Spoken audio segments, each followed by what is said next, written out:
ketemu lagi di perbincangan Selasa pagi Talkshow Solusi SDM bareng Magnet Solusi Integra Misi Consulting, dan juga ada narasumber tamu di episode kali ini ya.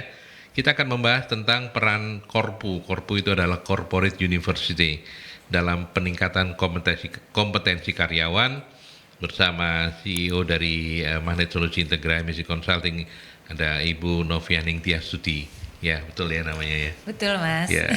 Apa kabar Bu Novi? Sehat ya? Alhamdulillah sehat. Sehat ya. Sehat semuanya. Selamat menjalankan ibadah puasa ya. Terima kasih. Tidak ada apa-apa di meja ini. Iya. Terlupa. Dan kita ketemu kembali meskipun sudah sama-sama mencoba membuka ingatan-ingatan yang lama dengan Mas Danang Arifin, SPSI, CPC, CLC. Beliau ini adalah Officer Training Development dari Development Business, Officer Training Development Business, PT Mikro Madani Institute. Mas Danang, apa kabar? Alhamdulillah, baik. Alhamdulillah sehat ya. Oke, dari jauh-jauh dari Kediri nih. Iya. Karena memang kantor di Kediri ya. Kalau sebenarnya kantor di Jakarta, cuma kebetulan kan domisili itu atau home base itu di Kediri. Jadi ya bolak-balik nih Kediri, Jakarta. Kediri, tapi kebetulan Jakarta. hari ini itu sedang di Jawa Timur seperti itu. Sedang di Jawa Timur. ada kegiatan? Ada kegiatan. Jadi ada beberapa kegiatan di kampus, kemudian ada juga kita sosialisasi di institusi atau mungkin perusahaan seperti itu di wilayah Surabaya dan sekitarnya. Iya. Okay. Kita buka lembaran lama kita. Iya. Karena Mikro Madani Institute itu kan dulu pernah kita wawancara tapi sama-sama lupa. Iya, ya, betul. tapi kita masih ingat bahwa ini ada anaknya PNM ya. Iya, anaknya. Afiliasi dari PNM. Dari PNM. Nah, Mikro Madani Institute ini juga plat merah. Kalau untuk Mikro Madani Institute-nya itu kan karena afiliasi dari PNM. Mungkin lebih dekat ke mikrofon, Mas. PNM-nya itu kan plat merah, jadi ya kita mengikuti aturan dari holding kita, yaitu dari PNM seperti itu. Jadi ya kalau bisa dibilang plat merah ya plat merah, karena itu kita ya BUMN. BUMN ya. Iya. Berarti yang kayak Mas Danang dan teman-teman di Mikro Madani semuanya karyawan BUMN gitu ya? Benar, seperti itu. Oke. Nah, Atau mungkin penugasan dari PNM ke MMI gitu enggak? Enggak, karena kan memang kita ikutnya atau induknya itu memang langsung dari PNM. Jadi segala regulasi, kontrak dan sebagainya itu juga ikutnya PNM. ikutnya PNM. Oke. PNM itu adalah permodalan Nasional Madani. Ya. Apa yang dikerjakan? Mungkin Jadi, bagi yang belum tahu ya, termasuk saya yang masih abu-abu ya. Kerjanya apa PNM ini? Kalau untuk PNM itu sebenarnya kan kita BUMN yang fokus di lembaga pembiayaan mikro. Seperti itu. Jadi ya hampir sama dengan lembaga keuangan yang lain di BUMN, cuma kita benar-benar fokusnya itu di pembiayaan mikro. Jadi ya fokusnya lebih ke dalam tanda kutip keluarga yang prasejahtera seperti itu. Semikro itu ya? Iya, sampai semikro itu. Kalau dengan BPR gitu? Nah, kalau untuk BPR kan memang dia kan juga usaha mikro, cuma fokusnya kan seperti dalam tanda kutip ada jaminannya gitu. Kalau PNM sekarang untuk unit bisnisnya yang sekarang tuh lagi booming ya, bahkan sering disebut sama presiden seperti itu kan Mekar, PNM Mekar. Nah itu fokusnya itu bahkan Mekar di itu PNM Mekar kan istilahnya seperti itu. Cuma kalau di luar kan nyebutnya itu kan ini ada dari Bank Mekar seperti itu. Iya kan. Iya. Ternyata itu Nah program itu Mekar. dari PNM seperti itu. Jadi PNM Mekar. Nah itu fokusnya itu di keluarga yang prasejahtera seperti itu, dan fokusnya emang pembiayaan ultra mikro bahkan. Ultra mikro Karena bahkan. kita tidak ada jaminan nanti tuh mereka dalam nasabahnya itu dalam bentuk berkelompok seperti itu. Iya. Nanti akan ada seperti dalam tanda kutip tanggung renteng seperti itu. Iya. Ini Jadi, hampir nyambung UMKM ya? Iya. UMKM. Tapi ini konsepnya hampir mirip dengan Setia Bakti Wanita. Apa koperasi wanita Setia Bakti itulah. Ya, karena kan tanggung renteng. Yeah. Jadi kalau saya Bu Novi nila, terus Bu Novi yang tidak bayar, tak uper Bu Novi gitu. Iya. Ayo Bu Novi sini gitu loh, makanya. Kira-kira kayak gitu ya. Seperti itu ya. Tapi siapa saja yang boleh mengajukan dan bagaimana mekanisme untuk bisa mengajukan pembiayaan ini, Mas? Jadi siapa saja yang mendapatkan sebenarnya itu adalah dari keluarga prasejahtera. Datanya dari mana maksudnya? Datanya kan dari BPS. Kita punya data seperti itu, kemudian nanti kita sosialisasikan ke masyarakat. Nanti ada petugasnya lah, sederhananya seperti itu. Nah nanti mereka akan sosialisasi dan nantinya akan mendata siapa saja sih yang sekiranya berminat untuk kita berikan modal usaha. kayak gitu. Karena harapannya kan nanti dari pembiayaan yang kita berikan itu nanti akan jadi modal usahanya mereka, bahkan kita wajibkan untuk nasabahnya yang ultramikro tadi itu dari perempuan prasejahtera. Kayak gitu. Jadi cowok nggak boleh ya? Nggak boleh. Lebih dipercaya soalnya. Perempuan. Cowok ura-ura terus. Udah. Ya tapi kan emang ada filosofinya dulu tuh. Iya, Bahkan iya. kita nyebutnya itu ada filosofinya karena gini. Kalau perempuan atau ibu-ibu itu kan punya uang misal 10.000, itu kan bisa untuk makan serumah gitu Iya. kan. Kalau bapak punya uang 10.000, Beli rokok.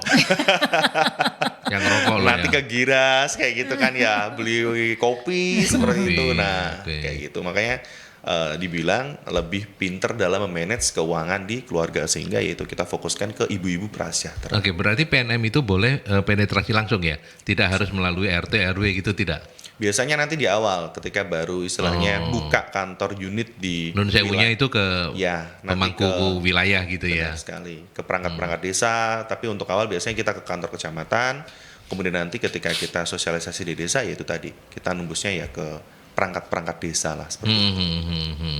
Oke, cuman data PNM punya sendiri, tidak mengandalkan data dari kecamatan atau tingkat-tingkat. Kita udah punya data sendiri. Udah punya Kan data untuk sendiri. acuan pembukaan unitnya itu kan juga dari data prasejahtera dari pusat. Nanti ada data, oh ya udah nanti itu adalah pertimbangan kita untuk membuka unit-unit kantor kita di seluruh Indonesia. Iya, iya. Seberapa lancar penyaluran itu, pengembaliannya? Kalau untuk lancar atau tidaknya itu nanti kan tergantung ya di setiap wilayah kan beda-beda memang ya, karena kan ada kondisi-kondisi wilayah-wilayah tertentu yang mungkin dalam tanda kutip mereka tuh kurang produktif dalam bidang misal perdagangan dan sebagainya sehingga mereka hanya mengandalkan pertanian.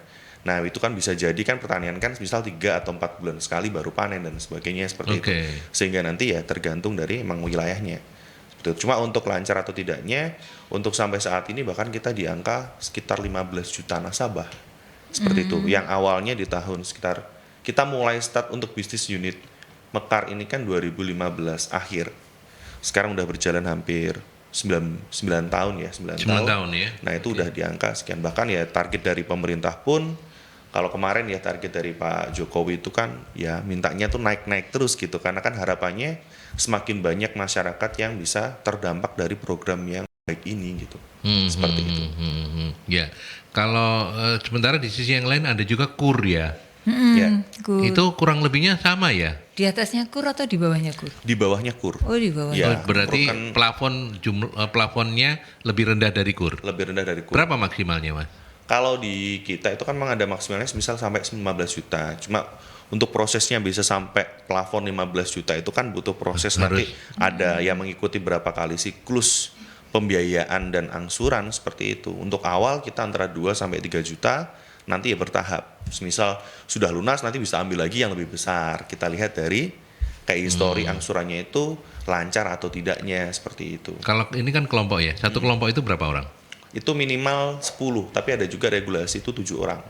Kayak gitu. Jadi di daerah tertentu ada yang minimal 7 orang karena kan setiap wilayah ada yang ya kondisi sosiodemografisnya beda-beda. Misal kita ke pelosok di daerah contoh lah yang deket sini mungkin Trenggalek kayak gitu kan. Kadang tuh kan ada satu kampung yang di situ cuma ada anggaplah 4 rumah, kemudian nanti hutan, terus kemudian dalam 4 rumah lagi kan nggak mungkin kita harus nah mengumpulkan sebanyak itu misal 10 atau 15 orang dalam satu kelompok itu kan Ya, cukup. Kalau di kota Surabaya 10 lah. Nah, kalau Surabaya akan Katakanlah 10. 10 itu dapat pinjaman pertamanya berapa? 2 Minimum. juta minimum. Berarti Jadi orang cuma 10. 200 ribuan ya. Iya. Oh 2 juta itu per orang. Oh, per orang. Per orang. Oh, Jadi iya, kalau iya. satu kelompok 20 juta. Seperti itu. Oh gitu ya. Iya. Harus kembalikannya dalam waktu berapa lama? Itu ada apa istilahnya? Jumlah angsuran itu 25 kali angsuran atau 50 kali angsuran. 2 tahun, 4 tahun ya. Enggak ya? tidak sampai sih, setengah tahun sama 1 tahun lah. Mingguan ini soalnya, Bu. Iya, Oh, mingguan, benar. Iya. Saya pernah Agar dengar itu meringankan itu kita emang buatnya itu mingguan. mingguan Iya, ya. iya. Bunganya berapa, Mas? Kalau hitung per bunganya itu ya kita ngitungnya kan anggaplah per angsuran tuh bisa 0,5%, 0,5. 0 ya 0,5 0,5 itu per angsuran. ya. Jadi kalau sebulan berarti Ya, 2%. tinggal dikalikan aja nanti untuk ininya. 2% ya. Oke. Nah, kalau Mikro Madani Institute ini apa? Nah, kita ini adalah afiliasi gitu ya atau cucu perusahaan dari PNM yang fokusnya itu di bidang rekrutmen, kemudian pelatihan, sertifikasi seperti itu. Awalnya kita difokuskan untuk ya mengelola gitu ya, mengelola internal dari PNM mulai dari rekrutmen karyawan dari PNM Mekar itu sendiri gitu ya. Karena sekarang kan totalnya ada 35.000 ya something lah karyawannya dari PNM Mekar ini di seluruh Indonesia. Nah, itu kita yang ngelola awalnya seperti itu. Kemudian sampai ke pelatihan atau pengembangan SDM-nya, sampai ke sertifikasi. Jadi ngurusi SDM-nya, Ngurusi, pengembangannya. Ya, seperti itu. gitu. Kita fokusnya di situ. Terus kemudian sekarang ya kita bahkan merambah ke eksternal, tidak hanya di PNM gitu, tapi kita sempat berkolaborasi dengan beberapa perusahaan. Bahkan ada perusahaan yang ya perusahaan multinasional lah seperti itu. Tapi tetap soal HR ya, apa namanya, Ya. human resource-nya ya, Ya, SDM-nya ya, SDM lah, pengembangan istilahnya. SDM-nya ya. Nah, Kenapa pakai nama institut? karena pada awalnya memang value kita gitu ya, atau istilahnya roh kita kan untuk bisnis itu kan sebenarnya adalah pengembangan SDM seperti itu. Bahkan ada harapan juga kita nanti akan bisa menjadi corporate university seperti itu. Jadi tidak hanya nanti kita ngasih cuma pelatihan berdasarkan training need analisisnya atau TNA-nya, cuma nanti benar-benar kita punya istilahnya apa ya, roadmap perjalanan bisnis yang nantinya bisa mendukung juga bisnis dari PNM ini sendiri seperti itu. Jadi apa namanya, istilah korpu itu datang dari Mas Danang ya, bukan dari Bu Novi ya. Karena tadi disebutnya korpu, Iya, corporate Corporate university. University, ya. Ya. Harapannya seperti itu. Menarik ya. Hari ini kita akan bicara tentang bagaimana korpu ya, kemudian bisa meningkatkan kompetensi karyawan. Bu Novi, dari pembicaraan awal saya menggali-gali Mas Danang ini terkait dengan corporate university, sangat strategis ya fungsinya ya. Ya, fungsinya strategis karena sebenarnya Korpu ini di banyak perusahaan itu didirikan memang khusus untuk pengembangan kompetensi SDM yang benar-benar milik perusahaan itu. Jadi misalnya yang kebetulan saya tahu misalnya kayak PLN, terus kemudian Pertamina. Mereka rata-rata punya ya. Rata-rata punya, Corporate BUMN kebanyakan punya gitu ya. Terus jadi mereka ini benar-benar mengembangkan kompetensi-kompetensi baik yang inti maupun penunjangnya maupun yang teknisnya yang dimiliki oleh perusahaan. Karena kan gini, tidak semua kebutuhan pelatihan atau pengembangan karyawan itu bisa didapatkan dari luar yang mereka nggak ngerti bisnisnya gitu loh Mas. Sehingga mereka bikinlah yang kemudian secara apa namanya benar-benar customized, tailor made, didesain untuk organisasi ini gitu. Karena kayak tadi misalnya karyawannya udah ribuan tersebar di mana-mana gitu kan. Kalau misalnya harus keluar itu kan belum tentu semuanya sesuai kayak gitu. Jadi benar-benar fokus pengembangannya itu pada kompetensi-kompetensi yang dimiliki oleh perusahaan.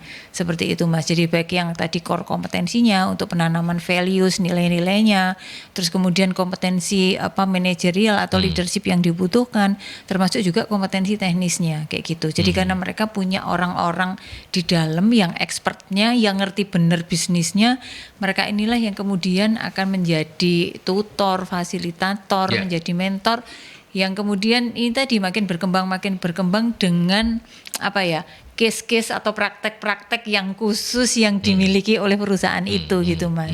Seperti itu. Jadi untuk nilai kompetitif si organisasi sendiri itu sebenarnya. Ya, oke. Ada komentar dari yang dijelaskan Bu Novi. Apakah memang benar seperti itu yang Mikro Madani lakukan selama ini? Kalau untuk yang dilakukan oleh Mikro Madani Institute selama ini memang sesuai ya seperti yang dijelaskan. Pinter ya Bu Novi ya. Bu bilang. Ini makanya kok saya belum menceritakan apapun, belum menjelaskan apapun kok Bu Novi udah tahu gitu. Jangan-jangan udah setengah dewi ini. Karena kan kemarin saya bilang ini kan temanya kemarin agak luas. Terus nak pikir ini Mikro Madani Institute, ada institutnya ini pasti bangsa-bangsa korpu ini. Kayak gitu. Jadi ya ini tadi karena kalau korpu seperti itu Mas prinsipnya. Iya. Oke. Bisa diceritakan kira-kira pengembangannya tadi apa? Kalau saya tadi cerita kompetensinya gitu gimana? Jadi untuk pengembangan nanti kan tetap ya untuk sebenarnya semua korpu ini ya, tidak hanya Mikro Madani Institute seperti itu. Cuma untuk semua korpu yang tadi dijelaskan oleh Ibu Novi, memang fokusnya nanti akan lebih pada sebenarnya tujuan bisnis dari perusahaan tersebut itu seperti apa. Kan pastinya kan punya roadmap untuk perjalanan bisnisnya. Misal contoh, anggaplah suatu perusahaan sekarang di tahun 2024, nanti di tahun 2030 misal, mereka nanti tuh inginnya seperti apa? Misal menjadi anggaplah gitu, bank yang ternama di Asia Tenggara. Nah, untuk menunjang tujuan atau visi tersebut, nah itu nanti ada namanya corporate university untuk mengembangkan gitu ya. Dalam tanda kutip mungkin gap-gap kompetensi yang muncul gitu ya, muncul dari para SDM atau karyawannya itu nanti bisa dibantu gitu ya, gapnya itu dikurangi atau bahkan dihilangkan agar nantinya di tahun 2030 itu tadi seperti yang saya jelaskan itu nanti bisa sesuai dengan tujuan atau visinya. Sama juga dengan Micro Madani Institute gitu ya. Kita kan pasti punya harapan gitu ya dari PNM sendiri. Oh di tahun berapa nanti seperti apa? Oh di tahun misal 2030, 2035 dan seterusnya bahkan sampai 2045 atau tahun emas seperti itu ya. Kita kan udah punya harapan, visi atau tujuan yang ingin dicapai. Nah, di situ harapannya Micro Madani Institute itu nanti yang akan membantu juga gitu untuk pengembangan kompetensi, kemudian bisa menjawab kebutuhan gitu ya, yang nantinya akan memudahkan jalannya bisnis seperti itu. Terkait kompetensinya itu nanti ya tergantung dari perusahaannya masing-masing. Oke. Nanti butuhnya seperti apa. Ya, Kayak gitu. kita break dulu untuk ke iklan, nanti kita lanjutkan kembali. Ya, sampai di sini kita dipahamkan oleh dua narasumber betapa corporate university itu menjadi kawat candra di mukanya, begitu ya. Perusahaan-perusahaan kalau yang gede-gede pasti sudah ada ya, meskipun mungkin namanya tidak ansih korpu gitu ya. Ya, bisa learning center kayak gitu. Atau apalah. Iya. Tapi yang strategis. Pokoknya fokus dandani orang gitu, Fokus dandani orang. karyawan. Iya.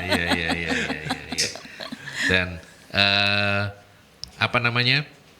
Kalau di sini disebut bahwa peran pemimpin itu untuk mendukung pengembangan soft dan hard kompetensi karyawan melalui korpu itu sangat besar ya.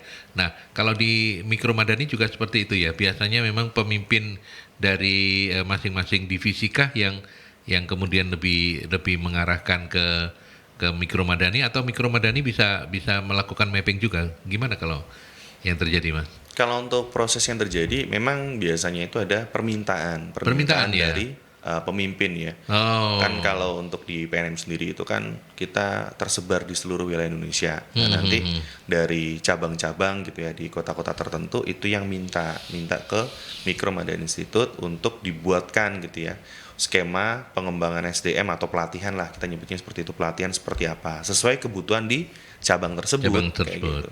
Nah, nanti dari tema yang nantinya diminta, nah kita biasanya akan bicarakan gitu ya atau koordinasikan, oh nanti temanya seperti ini. Kalau melihat case atau istilahnya mungkin permintaan atau mungkin case-nya di sana atau kasusnya kebutuhan di sana itu seperti apa, kemudian kita sesuaikan tema pelatihannya, nanti kita koordinasikan, nanti kalau sudah sesuai nanti kita berjalan programnya untuk pelatihan di sana. Artinya yang ngelatih kan teman-teman dari Micro Madani ya? Benar, seperti itu. Oke, ya.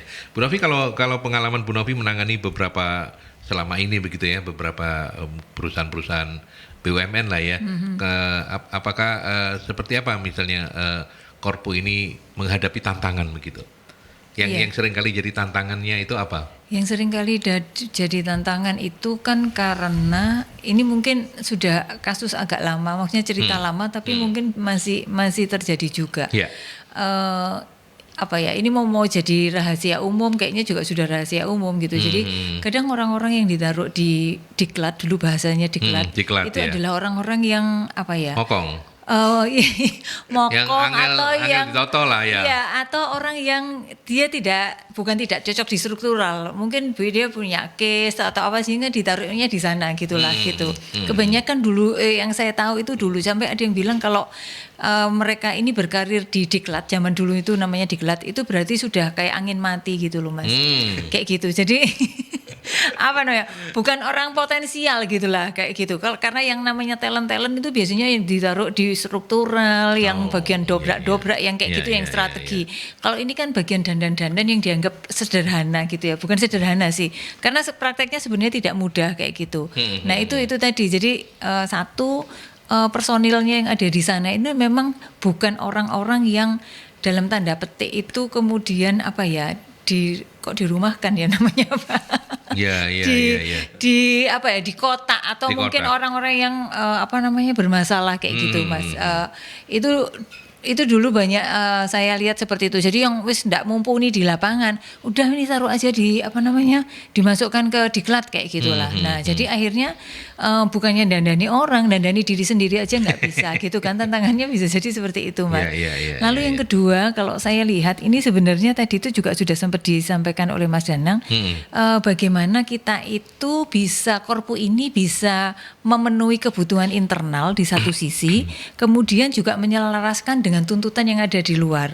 Itu kan tidak gampang, Mas, gitu ya. Jadi makanya tadi kok ditanya peran leader untuk ini, yaitu tadi sebenarnya leadernya itu diperlukan untuk penetapan strateginya supaya tadi itu align gitu loh, Mas. Jadi tantangannya di luar apa, kemudian kita bisa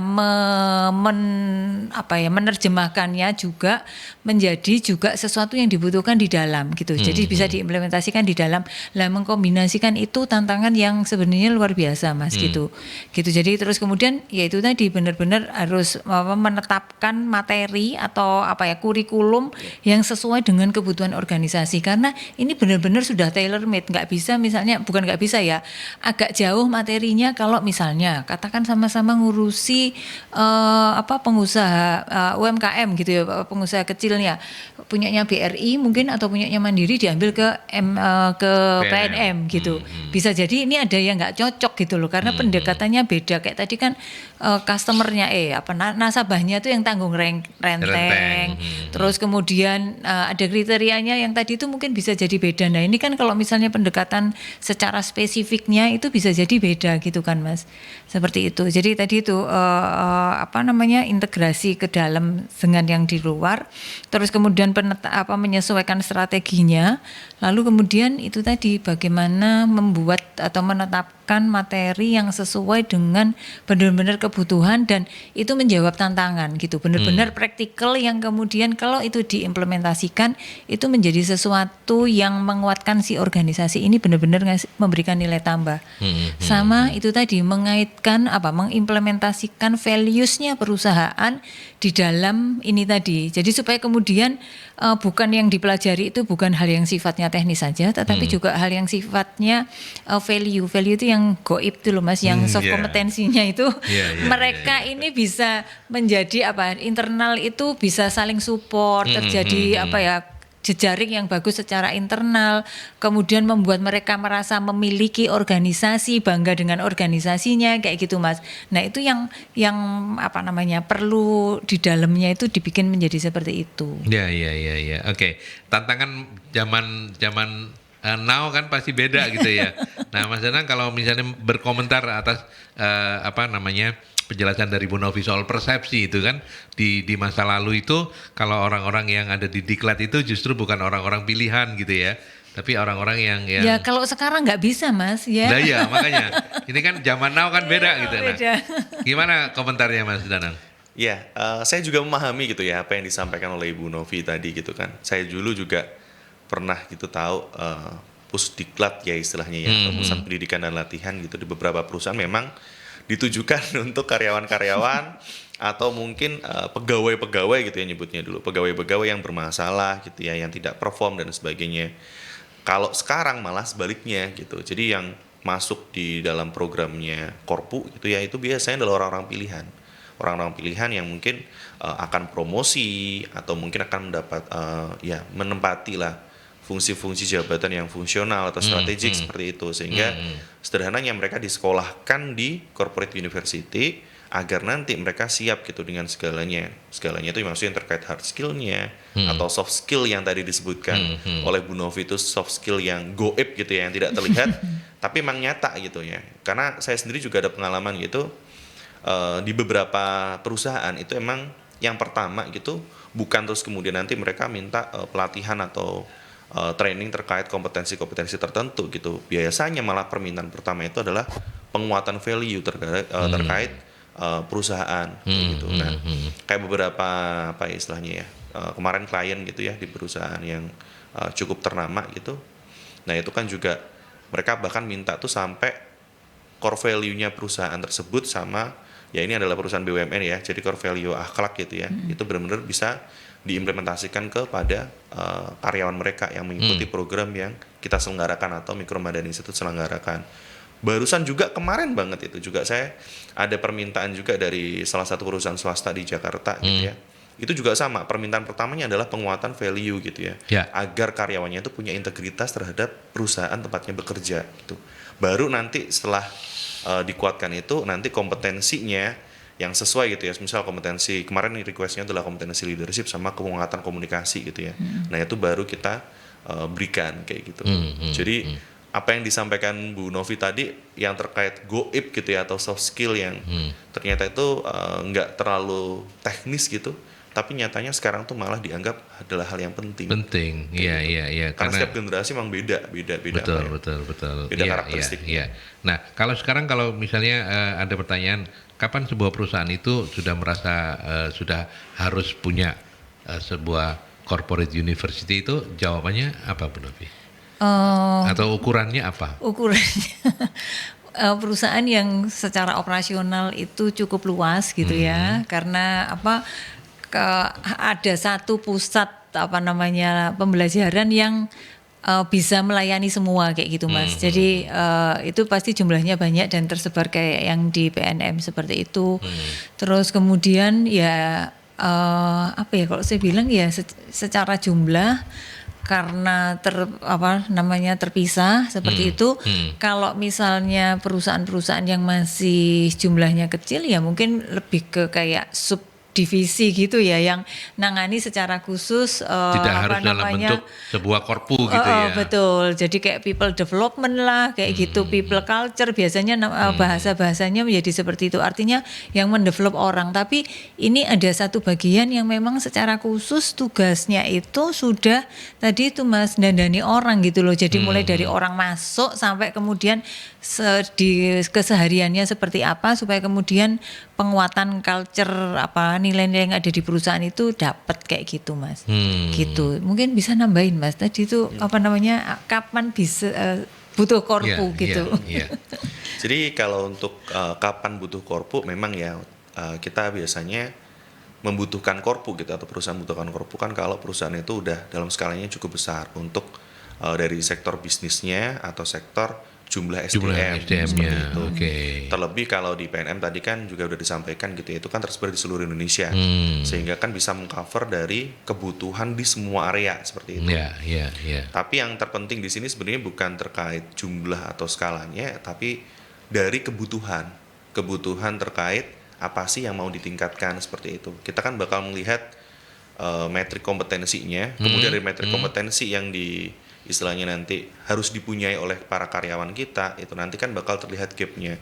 Nah gapnya itu mampu atau tidak gitu, tadi yang disampaikan oleh Bu Novi juga sesuai gitu terkait people development-nya gitu ya, atau divisi-divisi atau subdivision-nya itu kan ada subdivision mungkin people development, training development seperti itu ya. Ada juga itu biasanya people culture lah. Sekarang tuh kan lagi ngetren seperti itu. Sebenarnya itu kan juga ya pengembangan SDM sebenarnya kayak gitu. Kalau dulu kan kita nyebutnya adalah ya pengembangan SDM lah seperti itu. Apakah mereka nanti mampu atau tidak gitu ya untuk menghandle atau mengelola gap kompetensi yang tadi sudah dilihat kayak gitu. Nah, sehingga nanti baru kelihatan ternyata selama ini memang udah overload nih pekerjaannya kita gitu ya, atau pengembangan SDM-nya gitu.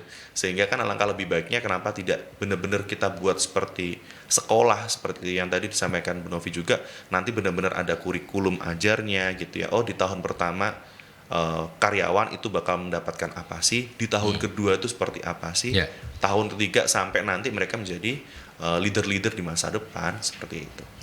Nanti kita akan lanjutkan untuk membahas tentang bagaimana program-program korpu itu efektif ya.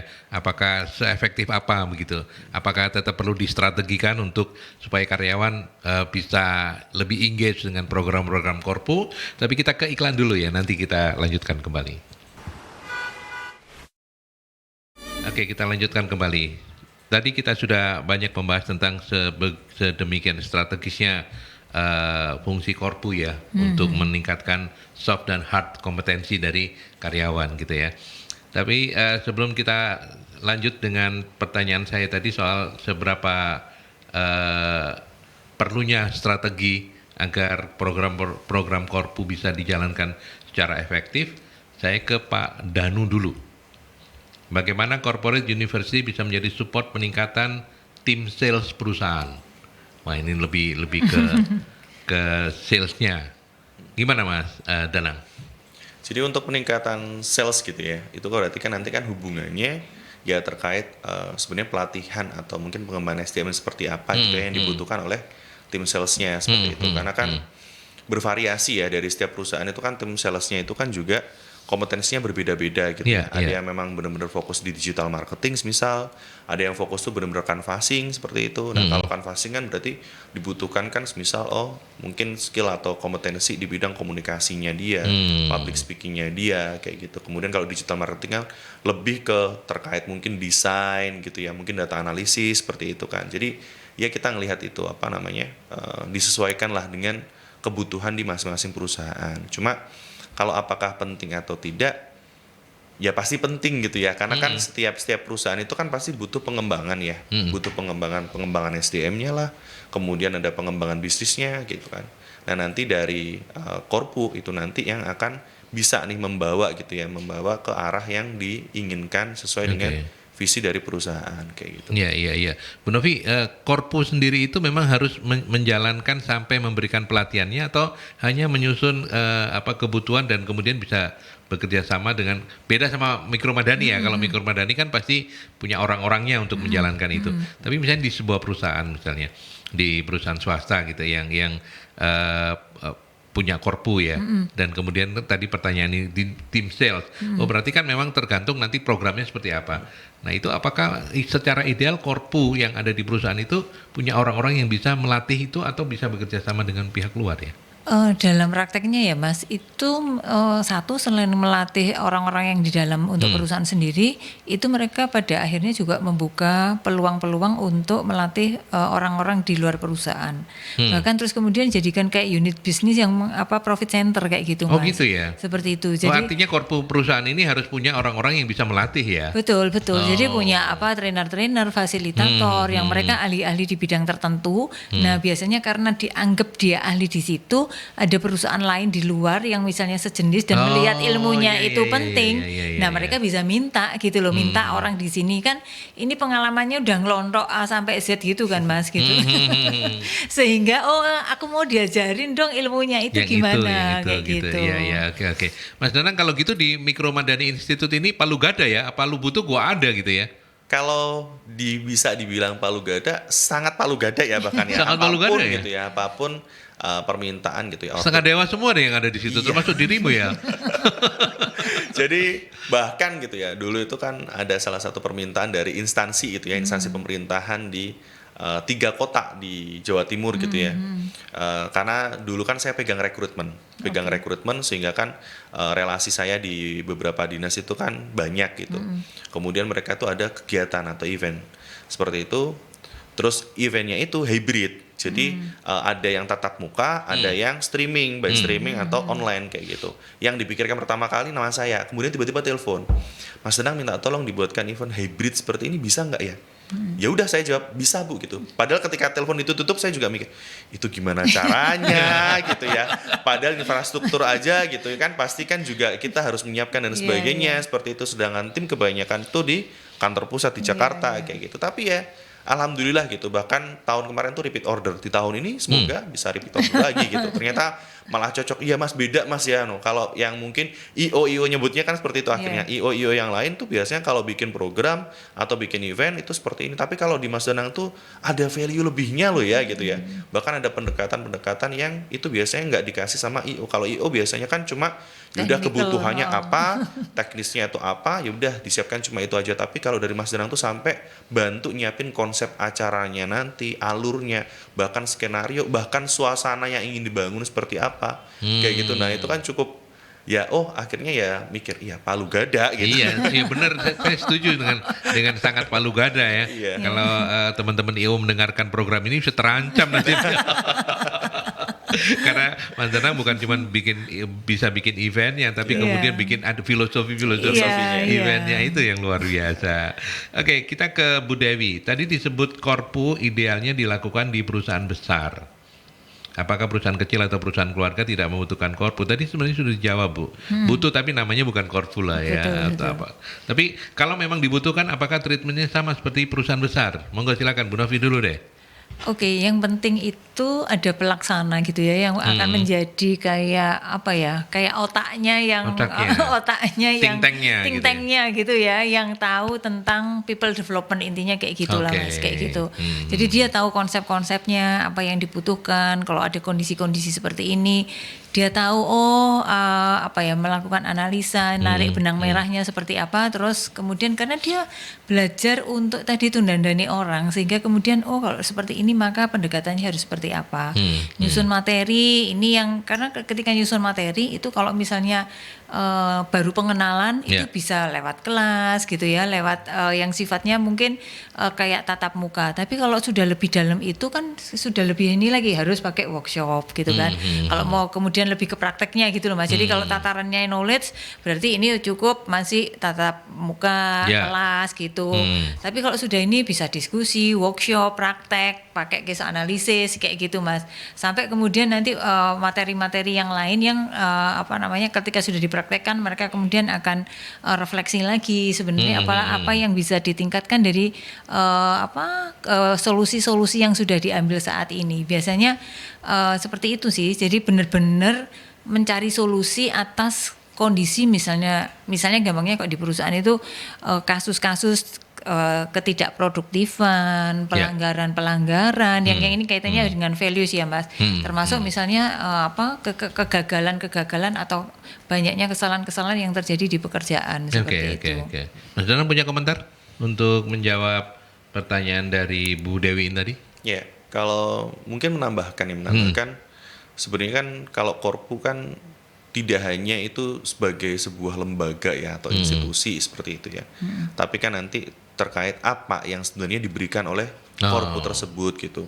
Apakah perusahaan kecil atau perusahaan keluarga itu perlu untuk adanya Korpu ya kembali lagi itu kan terkait mungkin kapasitas atau kapabilitas dari perusahaan tersebut untuk mendirikan sebuah Korpu, karena kan untuk Korpu sendiri kan pastinya juga membutuhkan SDM atau orang-orang yang nantinya benar-benar fokus di situ. Kemudian nanti untuk pengelolaan dari Korpunya itu sendiri kan juga bisa jadi ya ini membutuhkan biaya yang tidak sedikit kayak gitu. Jadi ya kembali lagi terkait kapasitas dan kapabilitas. Cuma kalau memang diperlukan atau tidak Korpu gitu ya, tapi kalau secara roh atau value-nya itu kan terkait pengembangan SDM. Nah berarti ya tinggal misal tadi yang disampaikan oleh Bu Novi. Nah itu kan terkait people development-nya, kemudian ada divisi training and development-nya kayak gitu. Nah itu yang fokusnya di situ yang nantinya mungkin gitu ya membuat pekerjaannya itu mirip-mirip dengan pekerjaan Korpu yang harus membuat kurikulum, kemudian untuk roadmap bisnisnya nanti seperti apa tinggal disesuaikan kayak gitu sih. Kalau nggak punya orang-orangnya bisa gitu ya menggunakan pihak eksternal untuk istilahnya minta tolong gitu dibuatkan semisal training need analisisnya, kemudian gap dan metrik kompetensinya seperti apa, kemudian nanti sampai program trainingnya seperti apa. Misal contoh menghubungi MMI kayak gitu tadi gitu kan ya, atau menghubungi Micro Mandan Institute kan juga bisa kita membantu kayak gitu kan ya untuk dibuatkan program-program yang sesuai dengan kebutuhan dari perusahaan tersebut gitu. Daripada mendirikan Korpu kan pasti juga membutuhkan ya biaya yang tidak sedikit. Kenapa tidak cari vendor lah seperti itu atau provider dari luar. Ini ada Diptia itu cowok apa cewek saya nggak tahu, tapi pertanyaannya begini. Saya mau bertanya mengenai Korpu yang dibahas saat ini secara nyata, contoh keberhasilan atau best practice dari implementasi corporate university di MMI bagaimana Kak? Terima kasih. Ayo Kak Danang dijawab. Ini bagaimana Kak? Gitu. Oh iya, terima kasih. Jadi untuk best practice-nya kita itu kan dilihat nanti kan tidak yang secara instan ya. Secara instan tuh ketika ada program berjalan kemudian 1-2 hari atau 1 bulan 2 bulan itu kemudian nanti sudah bisa menghasilkan orang-orang terbaik gitu ya dalam perusahaan. Tapi kan kita melihatnya nanti jangka panjang kayak gitu. Cuma memang ada beberapa gitu ya lulusan atau jebolan-jebolan dari program-program kita yang bahkan kemarin saya terakhir itu di Makassar. Di Makassar itu kita menjalankan program itu di awal bulan Februari 2024. Kemudian saya mengisi kemarin tuh di tanggal belasan bulan Maret lah, minggu kedua atau ketiga bulan Maret gitu ya. Jadi dari awal sampai mereka mengikuti program gitu ya, selama beberapa minggu tersebut, dari total 30 orang ternyata ada 3 orang yang sudah masuk program promosi. Oh. Padahal itu kan program belum selesai gitu ya. Jadi waktu saya mengisi atau mengajar di Makassar, terus kemudian disampaikan oleh panitia yang ada di sana, ya, dari PNM cabang Makassar disampaikan, Mas Danang alhamdulillah gitu dari 30 orang yang terpilih mengikuti program ini gitu ya. Ini di antara mereka ada 3 orang loh yang sudah promosi ke level jabatan yang baru gitu. Padahal itu program belum selesai gitu. Oke. Jadi alhamdulillah ya Mas gitu. Maksudnya ternyata kalau best practice-nya atau mungkin ya itu ya apa istilahnya hasil terbaiknya ya seperti itu kalau menurut saya pribadi. Tapi kalau untuk yang sekarang udah menjadi posisi leader-leader yang top management ya pastinya sudah banyak gitu ya. Dari kita awal tuh 2016 gitu ya, kalau saya masuk sampai sekarang tuh ya bahkan kadang-kadang tuh saya bertemu dengan orang-orang yang dulunya itu pernah saya ngisi kelasnya seperti itu. Kemudian kayak kemarin saya di Pontianak kayak gitu, itu ketemu sama ya mbak-mbak seperti itulah, karyawan seperti itu, kemudian tiba-tiba nyapa saya gitu, terus Mas Danang masih ingat dengan saya gitu, saya dulu tuh di daerah Tanjung Anom tuh unit Tanjung Anom tuh di Nganjuk. Dulu Mas Danang yang ngajari, sekarang saya tuh sudah jadi area manager di Pontianak. Terus dulu pernah ketemu juga tuh di Lampung seperti itu. Jadi seneng ya kalau nah bisa, kayak gitu kan, meskipun saya juga namanya siapa ini ya, ini kan saya agak ini ya short memori saya itu agak gimana gitu kalau masalah karena nama begitu banyaknya orang yang iya kayak gitu. Tapi alhamdulillah mereka tuh masih ingat gitu, Mas Danang terima kasih ya, sekarang tuh saya sudah jadi area manager gitu, regional manager seperti itu. Itu dari program yang kita berikan kayak gitu. Nah itu ada kepuasan. Kalau realnya ya seperti itu. Oke, Diptia, mudah-mudahan terjawab ya. Itu contoh-contoh yang disampaikan. Bu Novi mau menambahkan? Berarti, Meskipun pertanyaannya untuk MMI Iya, ini, iya, tapi iya. monggo silakan. Back practice apa? Iya, kalau dari best practice-nya ya itu tadi sebenarnya jumlah leader gitu ya, jumlah leader yang apa kalau kita mau ngelihat ya. Jadi makin banyak leader yang dulunya belum apa namanya menempati posisi-posisi kunci, nah sekarang mereka ini orang-orang yang cukup bisa diandalkan di posisi-posisi tersebut seperti itu. Terus ya yang jelas biasanya kinerja organisasinya secara keseluruhan kayak gitu. Terus masalah-masalah yang apa yang teknis yang ada di pekerjaan itu menjadi lebih minimal. Kalau kita mau ngelihat efektivitas menjawab apa namanya apa pertanyaan tadi yang secara umumnya begitu, Mas. Oke. Baik. Dan Mas Danang, saya mau nanya kalau di PNM sendiri yang Gen-Z-nya udah mulai banyak. Kalau untuk khususnya di PNM Mekar nih ya, unit bisnis PNM Mekar, emang kita tuh ngerekrutnya itu usia 18 sampai 22 atau 25 ya, tergantung di daerah, karena apa namanya kualifikasi di setiap daerah itu berbeda. Jadi lulusan SMA ya? Iya, lulusan SMA, kemudian itu usianya juga masih ya 18 tahun, 19 tahun, rata-rata 20. Mereka akan menjadi apa? Tim apa? Sales? Itu sales ya. Oh ya. Di account officer namanya. Ada Account officer. Account officer, mereka fokusnya tuh di sosialisasi seperti itu terkait program pembiayaan dari PNM Mekar itu kepada masyarakat. Nanti ya istilahnya mereka yang mengelola, bahkan kita menyebut mereka adalah juga sebagai pendamping UMKM. Karena kan Pendamping juga UMKM. selain PNM itu kan keunggulannya selain kita memberikan pembiayaan, tapi kita juga ada program-program yang nantinya itu akan membantu para nasabah kita untuk mereka bisa mengembangkan UMKM atau mengembangkan usaha mereka lah seperti itu. Jadi tidak hanya kemudian kita berikan modal secara finansial, tapi juga modal secara sosial, intelektual seperti itu kita berikan kepada mereka. Itu yang menjadi keunggulan kita. Makanya kan ya alhamdulillah gitu ya, selalu disupport terus gitu. Bahkan dengan Menteri BUMN yang baru gitu, Bapak Erick Thohir kan menjadi salah satu program unggulan juga dari Kementerian BUMN, dari PNM Mekar ini. Seperti itu. Menarik ya ketika tim salesnya itu anak-anak yang masih suka dolan ya, suka Mas. dolan gitu, kemudian menghadapi apa namanya UMKM yang relatif umurnya kan sudah emak-emak begitu ya. Artinya kan seperti ngasih tahu ibunya sendiri gitu. Ada banyak cerita-cerita menarik gak? Banyak gap atau justru malah mungkin karena yang nyeritani anaknya jadi emak-emaknya lebih seneng atau gimana Mas selama ini? Ya, jadi kalau cerita menarik tuh nggak pernah ada habisnya ya kalau di PNM Mekar itu ya. Baik itu cerita yang menyenangkan, membahagiakan, bahkan menyedihkan juga banyak seperti itu. Cuma kita memang memilihnya itu kan juga tidak asal ya. Asal itu maksudnya dulu kita menentukan kualifikasinya yaudahlah karena ini mak-mak yaudah kita milih untuk karyawannya nanti usia yang 18 sampai 22 awal dulu seperti itu, 18 sampai 22 tahun. Kemudian lulusan SMA, terus kemudian semuanya perempuan kayak gitu, jadi lebih mudah. Tapi kan ada pertimbangan-pertimbangan khusus dari pengalaman kayak gitu. Dulu kan kita buka awal tuh kan di beberapa kota besar, Nah itu kita sesuaikan juga, dulu tuh ada laki-laki lah dulu seperti itu karyawannya, ternyata tidak terlalu efektif, akhirnya kita fokuskan semuanya perempuan. Tapi karena mengikuti kebutuhan sekarang gitu ya, diperlukan tenaga dari karyawan laki-laki, sekarang juga di beberapa wilayah itu dibuka ke laki-laki. Tapi kalau cerita-cerita menarik ya banyak ya gitu ya, karena kayak ya tadi yang dibilang oleh Mas Aldi gitu ya, itu kan kayak ibarat dikasih tahu anaknya sendiri gitu ya, usianya masih sangat muda, kemudian nasabahnya itu sudah emak-emak gitu, bahkan ada yang mendekati ya usia-usia pensiun 50 tahun seperti itu, sehingga ya kayak nganggap anaknya sendiri. Jadi kadang-kadang tuh mereka mengikuti program tuh bukan karena ya benar-benar murni butuh, tapi karena kadang kasihan juga seperti itu, ada juga. Ada juga ya insight Tapi kayak begitu karena ya. mereka mengikuti program dan akhirnya kan mengikuti program dari kita, ada pelatihan, kemudian ada pengembangan usaha, pengembangan kapasitas usaha seperti itu. Akhirnya malah mereka tuh yang awalnya dalam tanda kutip tidak berniat untuk usaha awalnya gitu ya.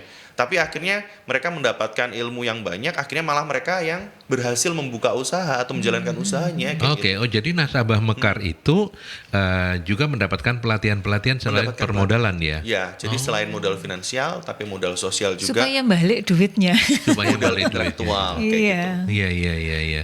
Dan itu semua ya?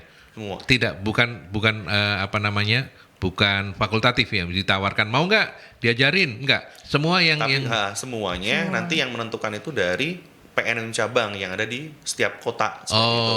Nanti kan programnya itu disesuaikan, misal nanti anggaplah di bulan Februari ini, oh nanti saya membuat PKU istilahnya ya, mengembangkan kapasitas usaha kalau kita.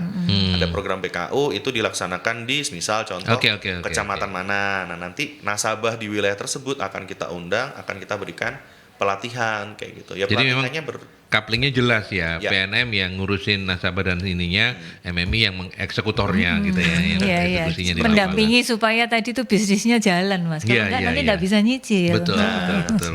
Oke, kita balik ke Korpu. Bu Novi, anak-anak Gen Z, anak generasi Z itu suka nggak sih di pengembangan soft dan hard kompetensi itu? Apakah mereka karena kan mereka based on ini ya? Iya. Apakah masih suka dilatih-latih? Nanti Mas Danang juga boleh Iya. berkomentar. Ke Bu Nah Novi kalau dulu. yang sekarang ini mestinya ya, saya soalnya sudah lama nggak ngikutin, mestinya itu metodenya itu dibikinnya menjadi lebih menarik, Mas Lebih Adi, menarik gitu ya? ya. Iya. Jadi kayak ada gamification lah, seperti itu. Terus kemudian penggunaan teknologi seperti itu, sehingga kemudian misalnya kuis gitu.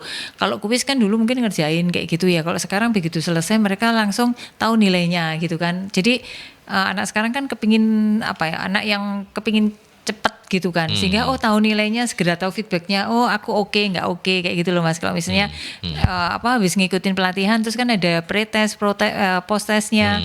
Nah itu biasanya kalau ada kuisnya kayak gitu mereka segera tahu nilainya karena ini pakai teknologi, sehingga kemudian jadi ngerti gitu. Bahkan bisa jadi itu tadi kalau misalnya ada jawaban-jawaban yang salah, mereka bisa ngelihat nih sakjane jawaban yang benernya apa, atau harus mengulang berapa kali kayak gitu supaya kemudian mereka dinyatakan melewati passing grade-nya kayak gitu Mas. Dan mungkin pakai itu tadi gamification ya. Gamification terus kayak simulasi itunya mestinya lebih Ya, artinya- lebih yang disesuaikan dengan mereka, bukan textbook gitu loh Mas Adi. Ya. Artinya asalkan cara-caranya itu dekat dengan keseharian mereka, Betul, mereka welcome gitu betul, ya. iya. Gitu ya. Mas Danang punya pendapat yang sama?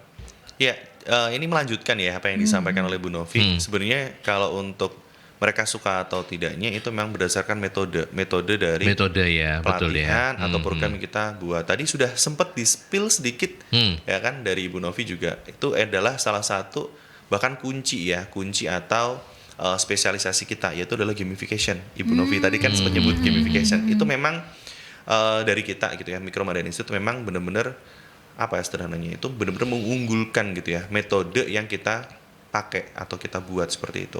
Salah satunya adalah dengan menggunakan experiential learning, kemudian game based learning. Nah, jadi sehingga mereka tuh diarahkan gitu ya, atau benar-benar kita buat skenario bahwasanya mereka tuh tidak seperti mengikuti sebuah pelatihan, tapi mereka tuh mengikuti pelatihan. Bahkan Nggak terasa gitu ya. Nggak terasa kayak gitu. Bahkan kemarin yang di awal tahun itu kan kita membuat salah satu program leadership juga di salah satu perusahaan multinasional itu di Bogor. Nah itu kita bawa mereka tuh ke alam bebas seperti itu. kita berikan kegiatan atau aktivitas, barulah nanti di akhir kita berikan debriefnya. Oke. Tadi itu aktivitas apa sih gitu ya? Ternyata itu adalah menyesuaikan dengan core values BUMN gitu ya, akhlak dan core values dari mereka. Seperti itu. Kita benar-benar jabarkan, bahkan kita sesuaikan juga dengan materi leadership yang mereka request. Bahkan ada salah satu aktivitas gitu ya di satu hari itu. Kalau sekarang kan lagi ngetren itu kan film Avatar. Nah, pengendali air, bumi, udara seperti itu. Kita buat settingan seperti itu. Oh. Jadi kita buat ada ruang-ruang namanya. Ada ruang istilahnya ruang api, ruang air, ruang tanah seperti itu. Di mana di setiap ruangnya itu bukan menampilkan ruang seperti di dalam ruangan kantor seperti itu, bukan, tapi kita memberikan salah satu spot atau titik atau tempat yang kita menyebutnya adalah ruang api, ruang tanah, ruang udara seperti itu. Itu ada aktivitas dan kegiatan yang nantinya akan kita hubungkan gitu ya dengan kompetensi yang mereka butuhkan kayak gitu. Jadi akhirnya apa ya, agensi tadi yang disampaikan oleh Mas Aldi ya, oh akhirnya tertarik gitu mengikuti program kita, dan ya tidak yang kayak textbook yang tadi seperti yang disampaikan Novi itu kan kalau sekarang kayaknya udah nggak laku. Jadi peran teknologi memang luar biasa. Luar biasa peran teknologi untuk mendukung program-program Korpu. Yang terakhir, kalau misalnya kita ingin menilai efektivitas dari program-program Korpu itu dalam pengembangan karyawan, bagaimana caranya, Mas? Kalau untuk cara melihat efektivitas pastinya nanti akan dilihat dari hasilnya atau result dari program tersebut, dan itu nanti kan tergantung kesepakatan dari siapa yang meminta program tersebut dan siapa yang menjalankan. Misal contoh untuk Micro Mandiri Institute gitu ya, ada request atau order gitu dari PNM, diminta untuk meningkatkan skill gitu ya untuk sales seperti itu kepada account officer kita. Nanti kita bisa mengevaluasi selama 3 bulan. Adakah peningkatan produktivitas dari karyawan tersebut? Nah, itu kita ngelihat efektivitas program dari situ. Misal ternyata dari jangka waktu yang sudah ditentukan tidak ada perubahan yang signifikan. Ya otomatis berarti kan ya kita harus mengevaluasi lagi gitu ya, apakah program kita itu sebenarnya sudah sesuai dengan kebutuhan atau harus kita tingkatkan lagi atau sesuaikan lagi agar nantinya efektivitas tersebut bisa tercapai. Tapi evaluasi ini bisa dua hal ya, bisa programnya yang kurang atau orangnya yang memang nggak ngamper gitu ya. Nah itu nanti kan kita juga ada standar baku untuk ukurnya lah, atau standar ukur bakunya yang nantinya akan kita sesuaikan juga dengan. Nah itu kan bisa jadi memang ada gitu ya, karena di beberapa titik pun bahkan kita sampai ada tes intelijensi. Nah, itu kan untuk melihat ya daya tangkapnya dari karyawan tersebut sebenarnya seperti apa. Daripada nanti kita memberikan materi yang banyak, tapi dalam tanda kutip gitu ya, mereka tidak bisa nangkap itu gitu. Bahkan ada tes intelijensi atau tes psikologi yang nantinya akan menguatkan juga. Oh ternyata di sana gitu ya untuk intelijensinya karyawan kita tuh di angka sekian, berarti ada rekomendasi kan di situ ya, dari hasil tes psikologinya atau asesmennya ada rekomendasi kalau memberikan mungkin materi gitu ya, mereka akan lebih suka dengan aktivitas gerak gitu ya. Berarti kan kita harus memberikan materi juga yang sesuai dengan kapasitas mereka. Kapasitas mereka. Bu Novi mau menambahkan soal mengukur efektivitas ini? Mengukur efektivitas ya sebenarnya tadi sudah disampaikan semuanya. Highlight aja ya berarti ke materi kan Mas ya. Jadi ke materi tadi apakah sudah sesuai atau belum. Terus kemudian juga biasanya ada monitoring ya, monitoring. Untuk ngelihat keberhasilan ini sesuai dengan programnya tadi loh Mas gitu. Jadi kalau misalnya kita bikin kayak misalnya program leadership manajemen kayak gitu ya, leadership management program gitu kan. Nah dari apa yang sudah dilakukan ini tadi kita kemudian bisa benar-benar kan biasanya dikasih project Mas gitu, ada projectnya yang kemudian akan mereka ada pendampingan dan biasanya itu butuh waktu berapa lama seperti itu. Nah itu tadi selama pendampingan itu tadi kita lihat apakah kira-kira ini mendekati, jadi maksudnya mendekati tujuannya atau ada masih jauh. Nah, ini fungsi fungsi fasilitator yang menjadi pendamping itu menjadi sangat penting. Sangat penting ya. Gitu. Oke. Kita tutup dengan kegiatan-kegiatan MSI yang ingin disampaikan dan masih ada sebelum libur Lebaran ini. Sebelum libur Lebaran kegiatan MSI yang masih ada itu hari Jumat besok libur ya. Webinar series Jumat depan lagi Mas. Tanggal berapa ya itu ya? Tanggal berapa Vin? Tanggal 5 April. 5 April yang itu masih kerjasama dengan Mercury yang webinar yang hari Jumat ya. Iya betul yang Secretary Talk Series gitu. judulnya adalah mastering time management. Jadi time management untuk sekretaris gitu. Ya, Pembicaranya sekretaris direktur eksekutifnya Bank Indonesia. Oke. Gitu. Terus kemudian yang lainnya pelatihan dan sertifikasi yang ada di bulan April karena ini sudah Maretnya hampir habis. April nanti di 20 April itu pelatihan dan sertifikasi public speaking, lalu yang di tanggal 27 April minggu depannya itu yang jalan adalah MSDM, pelayanan prima, public relation dan juga sekretaris gitu. Oke. Pokoknya kalau butuh info-info lebih detail ya nomor saktinya jangan dilupakan 0811 340 5557. Oke. Baik, matur nuwun Mas Danang Arifin SPSI CPC CLC, saya sebut lengkap ya. Officer Training Development Business PT Mikro Madani Institute. Sukses selalu Mas Danang. Ya, terima kasih. Sehat-sehat, kapan-kapan mudah-mudahan kita bisa ngobrol lagi ya. Amin. Ya, oke. Matur nuwun sudah berkenan rawuh pagi hari ini. Bu Novi terima kasih juga. Terima kasih Mas Zaki. Kita masih punya satu sesi minggu depan ya. Iya. Setelah itu nanti kita liburan sejenak. Libur satu kali terus setelah lebaran. Wis, gitu. pokoknya oke gas lah ya. Oke, kita ketemu lagi minggu depan.